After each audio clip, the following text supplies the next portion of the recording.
destiny compelled me to become an artist. This is exactly how things went in my life since early childhood. It's not like I made Yes, I made choices. Of course, I made choices in my high school. They were the most important choices, who to become. I had three really serious choices in my life. But before high school, painting, drawing, and carving in metal also was my more than hobby. I was really escaping into painting with gouache and watercolor on small pieces of paper, and I was fairly creative. I was fairly imaginative kid, and I was very curious about many different technologies, including cross stitch and all kind of rug making. Oh my God, what have I tried? All kinds of techniques of visual presentation.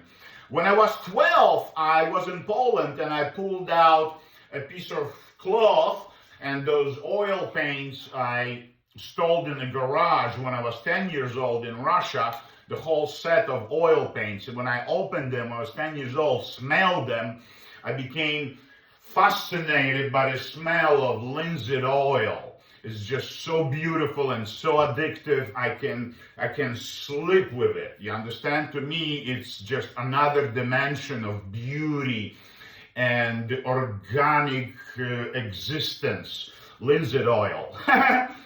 So in age 12, I painted without gesso on this piece of cloth, and then I traded it for a silver coin, which was a fake silver. It was a copper, silver plated, which I later sold. I didn't realize the value of the coin. We were kids. We were trading garbage for garbage, right? And the first gesso painting I painted, it was in a community center. There was a place for visual artists to make posters for the city or something. And I was allowed to paint there. So she taught me how to stretch a canvas, how to put nails and linen canvas, how to gesso it properly, how to make gesso, oil gesso, how to increase content of oil in a gesso with the third layer, with the fourth layer. So your gesso really protects the canvas from penetration of oil, because you really don't want to get oil on the back of the canvas.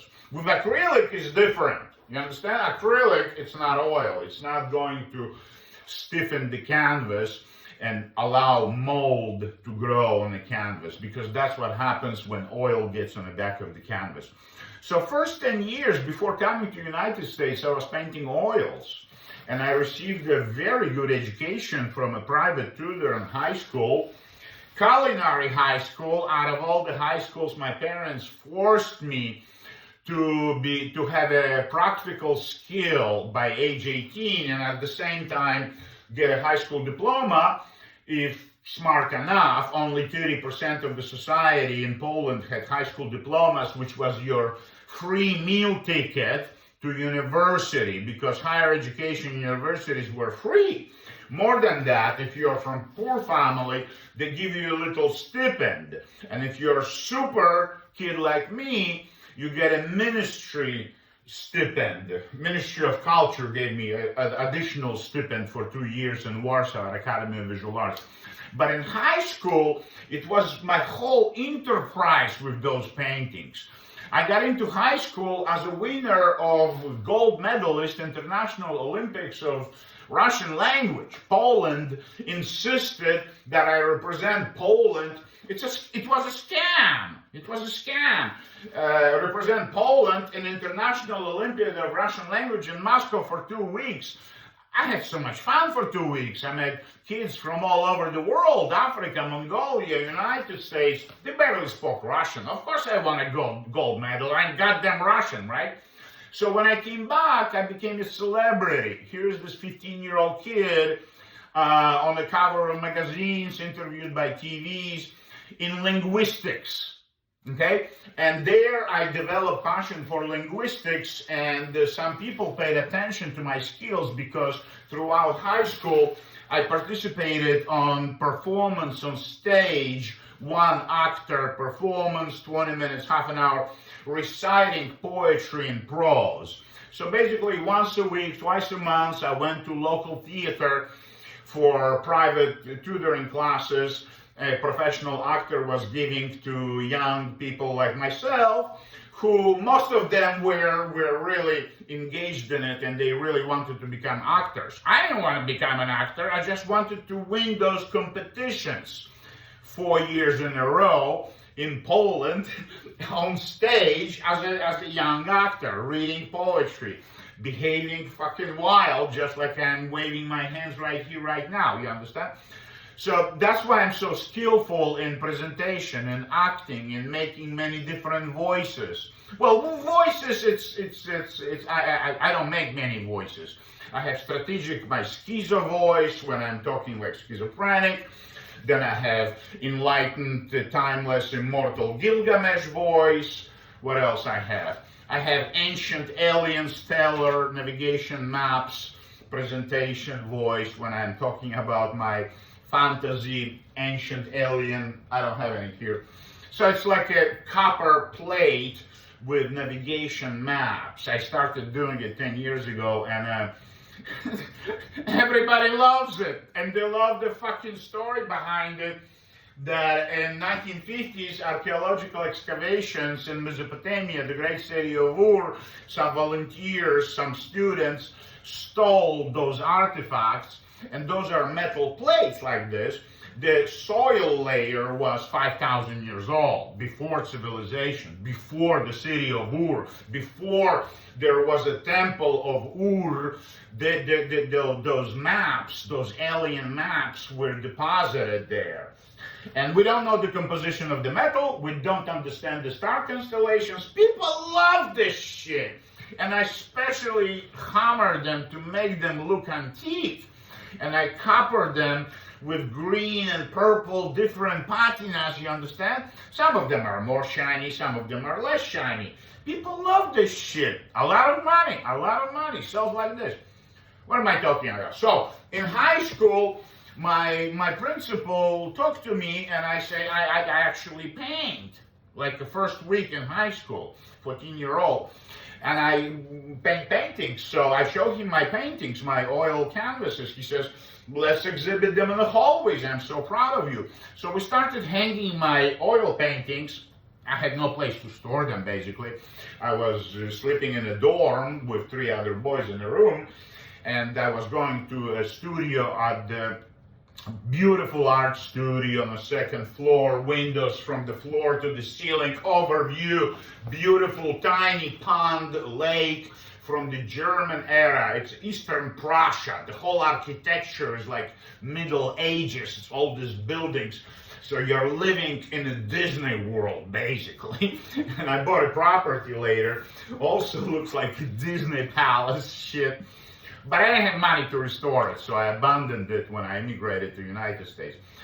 So, in high school, I was hanging paintings on the hallways. I was winning competitions for recitations, and I was a fucking celebrity. I was the only one boy with 28 girls, because culinary school for 4 years, a lot of science, a lot of microbiology, chemistry of food, poisonings, of course, a lot of dietary information. Basically, I can be dietitian by education.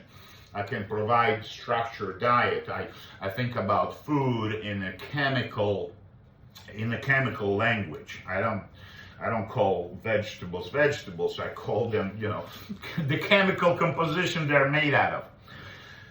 What I'm trying to say, it was my destiny that compelled me to choose painting. For instance, I would skip last classes in high school and I would go to art studio till 5 o'clock.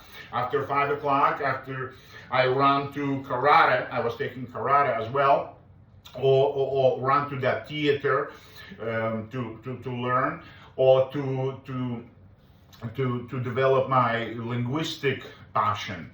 Linguistics is a science about how thoughts are created and how thoughts are spoken in words and also in writing in languages. So the spoken language is the last end of linguistics. It starts right here. You understand? So it's basically science of the mind, how mind functions, how mind creates thoughts. So this has been my passion for 40 years, and it allows me to analyze myself and my own behavior and my art. My art is pretty much everything for me.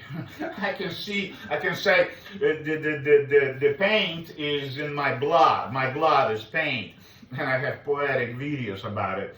But I don't need anything except a pack of cigarettes and a lot of paint and canvas. I don't need any food. I don't need any social media. I don't need to talk to anybody. I have few friends. I'm so happy with my life, really. I'm completely content. And it comes to this point in my life, I'm not dead yet, to be so content, that through many struggles. And I would like to share those struggles with you to prevent your disaster in your life. So in my high school, I was doing fairly well as a young man, involved in few disciplines. And I also started going to Academy of Visual Arts with my portfolio of drawings, couple paintings, to show to professors and assistant professors at the most prestigious art school in the country. Impossible to get in. There are like 400 candidates for one place. They accept only 10 people, and there are like 40,000 of a lot of people trying to get in because it's easy going. Nobody's going to give you C in painting. Even if you didn't show up for a single class in the semester at Academy of Visual Arts, no professor will dare to give you C, because you might drop out of school, go to London and become super duper famous artist, and professor is still in Poland sucking shit. So he's not going to give you C, because it happened over and over in 1970s and 80s, you understand? So art professors give always A+ to everybody. So you get through Academy of Visual Arts easy going. And the crazier you are in the shit you do, whatever you do, hammering, lights and lasers, the more talk about you throughout academia. You become exceptional student. You become something special. You stand out from the crowd. So this natural competition was very obvious and very pleasant. However, first year at Academy of Visual Arts, because of so much exposure, of so much talent standing next to you, here's my easels. I was painting on easels till I came to the United States. Yeah, first 10 years of my life. And here you have easels of very talented young people who just think about what they see differently. We have a life model. She's sitting there, 70-year-old lady, with her beauties hanging real low, with no teeth. Very funny ladies were modeling for us. Never young, pretty girl. No. Just these retirees, men and women. So much tension in the air. Not that anybody's trying to compete, but literally many students just didn't show up because of this psychological tension in one room, 10, 20 people, and everybody's painting in his own style. We didn't talk too much. It was quiet. The silence was like in the library, but smoking was allowed. And so throughout my high school, when I say destiny compelled me, what can I do in this goddamn linguistics? It's boring. It's fucking boring. It's good as a hobby, as a science, but I'm not gonna write any papers of 20,000 pages talking about formation of the syllable A, which part of the brain it's being created. So I enjoy so much in my high school sitting in front of my easels and not thinking about the outer world. Here I am, my still life. Here's my easel, here's my palette. My palette grew with age. You start with a small palette when you're a beginner, then you realize the whole laboratory, the whole workspace is the palette. This is where you find the beauty, the color. The beauty is in the color. You understand? The subject matter can be anything. It can be a tree. It can be a fuck shit pupaka. But the color makes it beautiful, enthusiastic, or it can be depressing, suicidal, kakapoo. You understand? Negative. So color manipulates your mind, your perception, your visual senses. Your visual senses is color.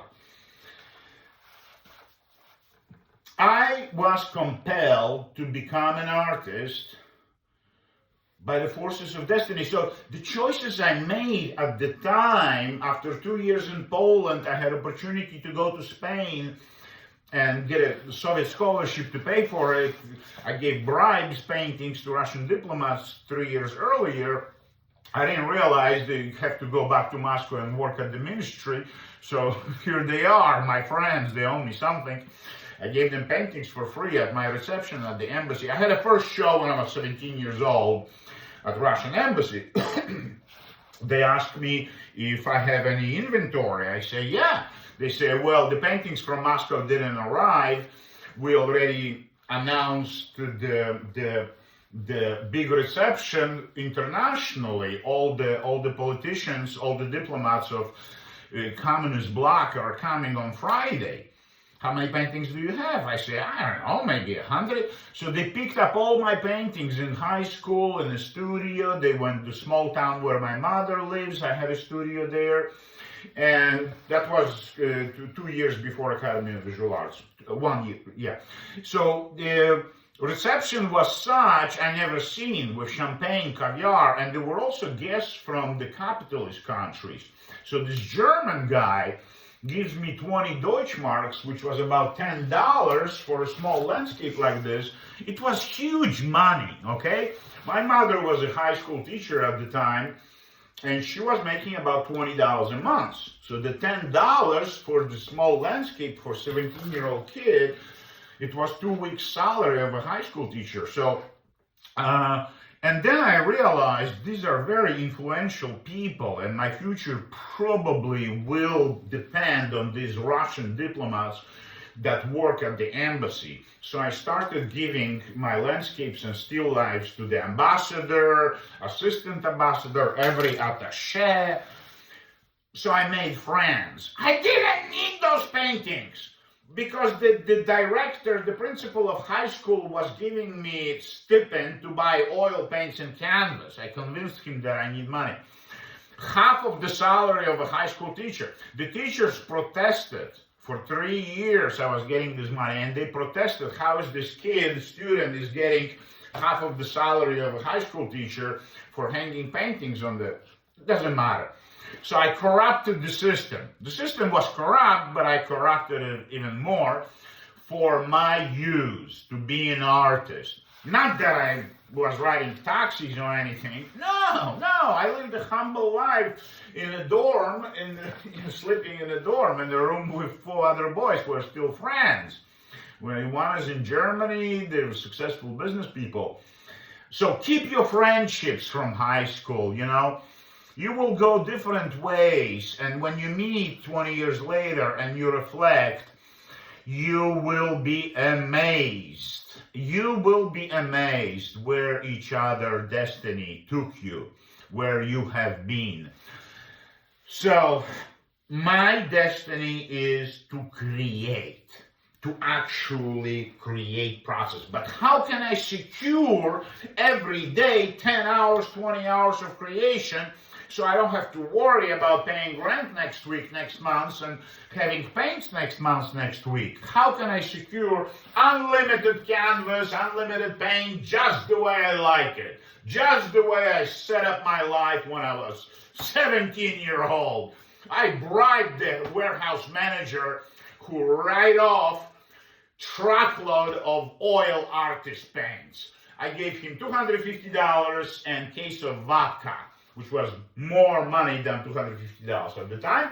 We loaded the goddamn truck and took it to my garage. He was corrupt. What can I do? He doesn't need those paints. Nobody buys those paints. I gave away those paints for the next 4 years at Academy of Visual Arts to all of my student friends. I got it for free, so fuck it, man. So, they still remember me after 30 years. the Russian guy. Came to the United States with not a word in English from Spain. In Spain, I participated in Humanitarian Party and Greenpeace. I was basically volunteering, doing canvassing, going door to door. I was forced to pick up Spanish in 2 or 3 weeks. I started speaking Spanish with no book, no school, but then I did manage to go to evening school. I didn't continue going to Academy of Visual Arts because Russians started looking for me after I applied to American Embassy. I applied to American Embassy after my Spanish was sufficient enough to say, hello, I'm looking for political asylum. So after I applied to American Embassy, I knew I should not go back any place Russian Embassy knows I am. Because they might pick me up because they spent $9,000 for my education and I abandoned Soviet Union. I'm a traitor. I betrayed the communist system. It was perestroika. Screw them. They're all crazy. They're all corrupt. All of them. Oh my God. All of these diplomats were taking money on the side and getting involved in private businesses, buying lands, robbing Russian gas and oil, selling it as private. You understand? Pocketing the money, millions of dollars, already then, 88, 89, before the fall of Soviet Union. So I arrived in New York and I worked for a moving company for 2 weeks with no English needed, but I really have to learn English. This is my new home. I'm not going anywhere. I came to New York. This is it. This is my last stop. I immigrated 3 times in my life. I don't want to go anywhere. This is my home. I'm going to make it home. I didn't realize Spanish in New York is a first language, not a second language. Everybody speaks Spanish in New York.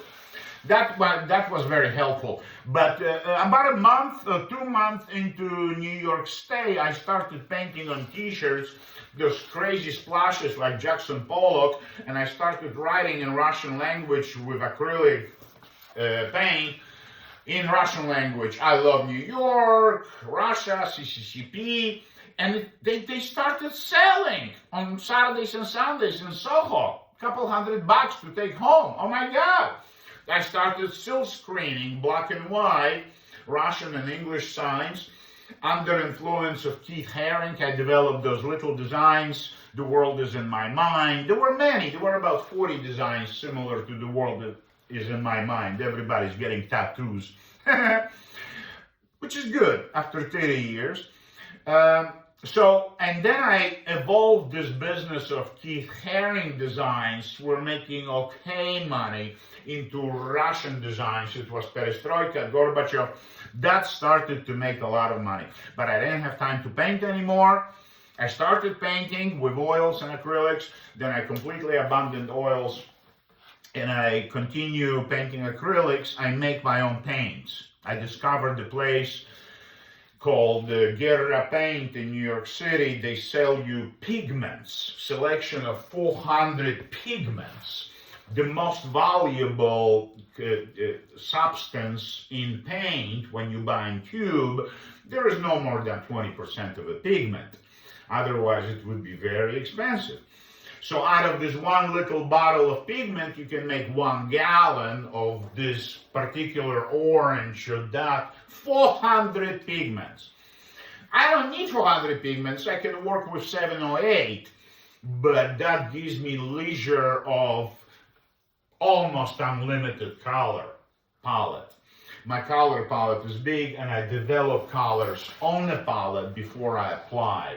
So the decisions on the big brush strokes are made consciously. However, on a molecular scale, I allow the paint to mix by itself. I paint flat on the floor. The idea of gravitationalism, it's a silly name, gravitationalism, is by using the forces of gravity, allowing paint, puddle of paint, to be as thick, as thin as you want, put objects under the canvas, and let it flow the puddle in the shape you want.